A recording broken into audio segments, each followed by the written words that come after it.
मेरे करीम आका रऊफ रहीम सल्लल्लाहु अलैहि वसल्लम गुलाम अब्दुल्लाह बिन मसूद रजी अल्लाह तआला अन्हु आप फरमाते मैं बकरियां चरा रहा ते हजूर पाक तशरीफ ले आए और अबू बकर सदीक नाल ने मेरा आका मैं जो जिंदा कद छोटा नहीं आप दा कद छोटा सी इन्हां चौराहे कोल जाओ इन्हां नूं कहो जरा ना दुध देन। अब्दुल्लाह बिन मसूद आप ना उकबा बिन अबी मुईत उनके गुलाम सन।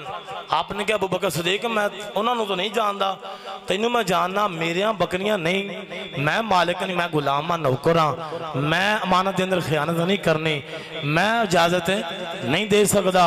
हजूर पाक ने फरमाया अबू बकर सदीक अब्दुल्लाह बिन मसूद नूं कहो ओ बकरी दे देन जोड़ी नवे दोती नहीं।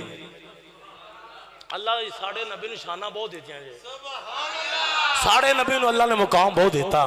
मेरे आका ने फरमाया अबू बकर सदीक जाओ उन्होंने कहो बकरी ओ दे देन जो नवे दोती नहीं हुई दुध देंदी ही नहीं। अब्दुल्लाह बिन मसूद फरमांदे मैं हैरान अबू बकर सदीक मैं हैरान एक ही हो गया कि बकरी जड़ी नवे दोती नहीं हुई दुध किथों देगी।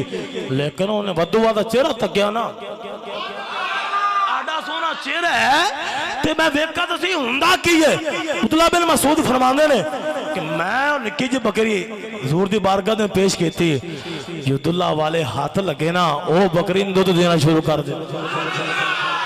अब्दुल्लाह बिन मसूद फरमांदे मैं बड़ा हैरान जो बकरी ने दुध दिता ना मैं भी पीता अबू बकर सदीक अल्लाह के महबूब ने भी पीता तो मेरे को फिर मेरे को रिहा नहीं गया। गुलामी जांदी दी जाए बकरियां जांदियां दी जाए तनख्वाह जांदी दी जाए मैं हाथ जोड़ कर कितनी सोनिया हुण बाकी जो जिंदगी है थोड़े कदमां दे अंदर गुजारनी। उन्होंने कलमा बड़ा मुसलमान हो गया।